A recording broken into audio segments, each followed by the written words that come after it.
महर्षि रमण के साथ सत्संग के भाग 5 को प्रारंभ करते हैं। एक साधक ने पूछा, महर्षि, ऐसा क्यों कहा जाता है कि श्रवण द्वारा प्राप्त किया गया ज्ञान स्थायी नहीं होता तथा मनन से, चिंतन से जो ज्ञान प्राप्त किया जाता है वह स्थायी होता है? तब महर्षि ने कहा, दूसरी ओर यह कहा जाता है कि श्रवण द्वारा प्राप्त किया गया ज्ञान स्थिर नहीं होता तथा व्यक्ति जो ज्ञान स्वयं की अनुभूति से प्राप्त करता है वही दृढ़ होता है। यह भी कहा जाता है कि श्रवण से उस सत्य को बौद्धिक रूप से समझने में सहायता मिलती है। मनन करने से स्पष्टतया समझ में आता है तथा ध्यान से सत्य की अनुभूति होती है। इससे भी आगे यह कहा गया है कि सब ज्ञान स्थिर नहीं है। ज्ञान दृढ़ तभी माना जाता है जब यह हथेली पर रखे बेर की भांति स्पष्ट व प्रत्यक्ष हो।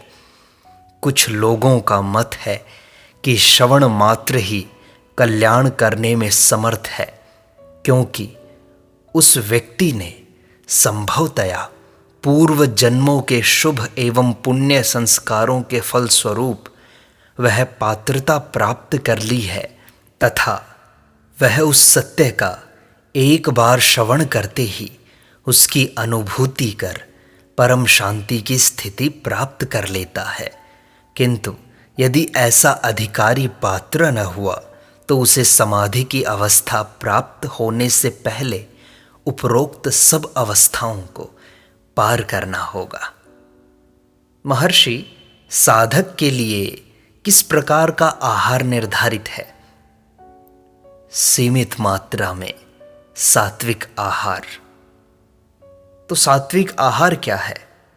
रोटी, फल, सब्जी, दुग्ध आदि। महर्षि, यूरोप के लोग एक विशेष प्रकार के आहार के आदी हो गए हैं। आहार में परिवर्तन से स्वास्थ्य पर प्रभाव पड़ता है तथा मस्तिष्क निर्बल हो जाता है। क्या शारीरिक स्वास्थ्य की रक्षा करना आवश्यक नहीं है? बिल्कुल आवश्यक है। शरीर जितना निर्बल होगा, मस्तिष्क उतना ही शक्तिशाली हो जाता है। तो हमारे स्वाभाविक आहार के अभाव में हमारा स्वास्थ्य गिरता है तथा मस्तिष्क निर्बल हो जाता है। मस्तिष्क की शक्ति से तुम्हारा क्या आशय है? वह शक्ति जिससे संसार की आसक्ति न रहे। आहार के गुणों का मन पर प्रभाव पड़ता है। मन उसी आहार से पोषण पाता है। सचमुच, परंतु यूरोपवासी अपने आप को केवल सात्विक आहार के अनुकूल कैसे बनाएंगे? तो महर्षि कहते हैं, तुम यहां आश्रम में आहार ग्रहण कर रहे हो, क्या इससे तुम्हें असुविधा हुई? नहीं, मैं इसका आदी हो चुका हूं। जो इतने आदी नहीं हुए हैं उनके बारे में क्या? आदत वातावरण के अनुकूल होने का नाम है। महत्व तो मन का है। वास्तविकता यह है कि मन में यह बात बैठा दी गई है कि कुछ खाद्य पदार्थ स्वादिष्ट तथा लाभदायक होते हैं।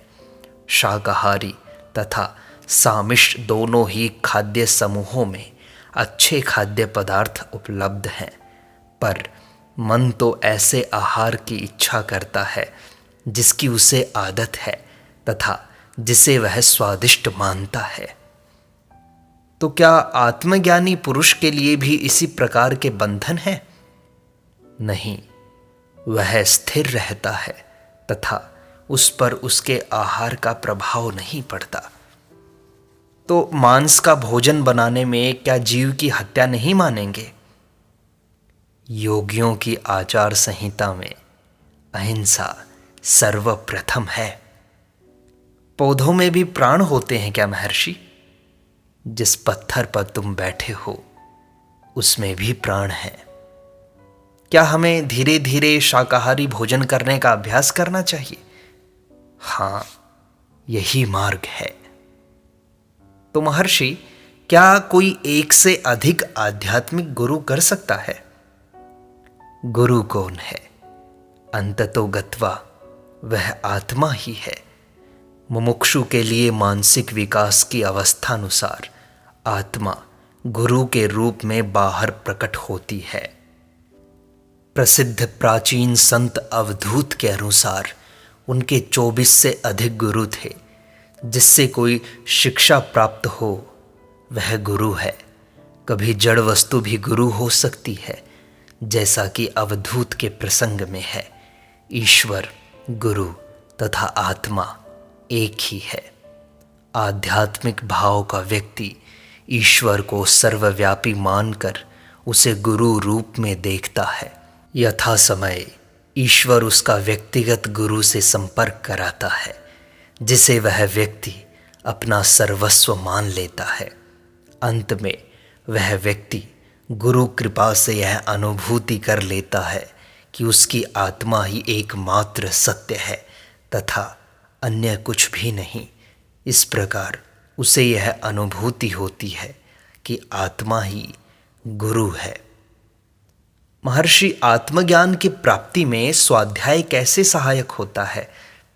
व्यक्ति में केवल आध्यात्मिक भाव जागृत करने तक ही स्वाध्याय आवश्यक होता है। बुद्धि कहाँ तक सहायक होती है? जहाँ तक साधक बुद्धि को अहम भाव में तथा अहम भाव को आत्मा में विलय कर देता है, वहाँ तक बुद्धि सहायक होती है। महर्षि, विचार संकल्पों का जब प्रवाह टूट जाता है, एकदम रुकते ही मैं यकायक उदय हो जाता है तथा बना रहता है। यह अनुभव में होता है, बुद्धि में नहीं। क्या यह ठीक हो सकता है? यह निश्चय ही ठीक है। संकल्पों का प्रवाह रुकना ही चाहिए तथा तर्क का लोप हो जाना चाहिए, जिससे कि मैं प्रकट हो तथा उसकी अनुभूति हो। प्रधान कारण अनुभूति है, तर्क नहीं। इसके अतिरिक्त यह भी है कि यह आभास मस्तिष्क में न होकर वक्षस्थल के दाहिनी ओर होता है। ऐसा ही होना चाहिए, क्योंकि हृदय वहीं पर है। महर्षि, जब मैं बाहर देखता हूं तो यह अनुभूति लुप्त हो जाती है। क्या करना चाहिए? इसे दृढ़ता से पकड़ना चाहिए। यदि ऐसी स्मृति सदैव बनी रहे तो क्या सब काम ठीक ही होंगे? उनको होना ही चाहिए। फिर भी ऐसे व्यक्ति का कर्मों के शुभ अशुभ होने से कोई संबंध नहीं रहता है। ऐसे मनुष्य के कार्य तो ईश्वरीय होते हैं, इसलिए वे शुभ ही होने चाहिए। फिर ऐसे व्यक्ति के लिए आहार का संयम क्यों? तुम्हारा वर्तमान अनुभव जिस वातावरण में तुम रहते हो उससे प्रभावित है। इस वातावरण के बाहर भी क्या यही अनुभव होंगे? ये अनुभव आकस्मिक हैं। जब तक यह अनुभव स्थायी न हो जाए, अभ्यास आवश्यक है।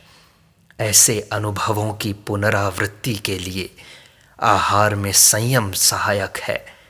सत्य में स्थिर हो जाने के उपरांत संयम स्वभावतः ही विलीन हो जाता है।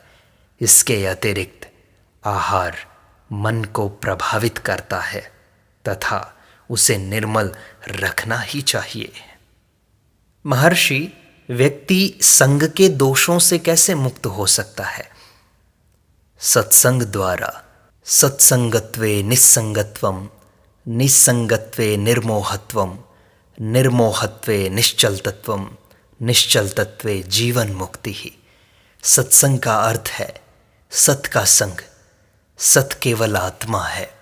अभी आत्मा को सत न जानने के कारण ही उन ज्ञानियों के संग की आवश्यकता है, जिन्होंने ऐसा जान लिया है।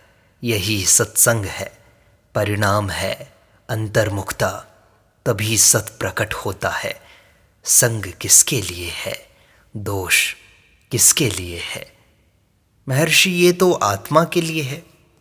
नहीं, आत्मा शुद्ध है, अप्रभावित है।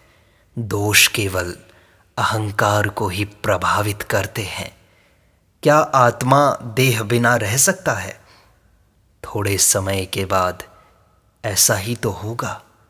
गहन निद्रा में आत्मा बिना शरीर के है, अभी भी वैसा ही है।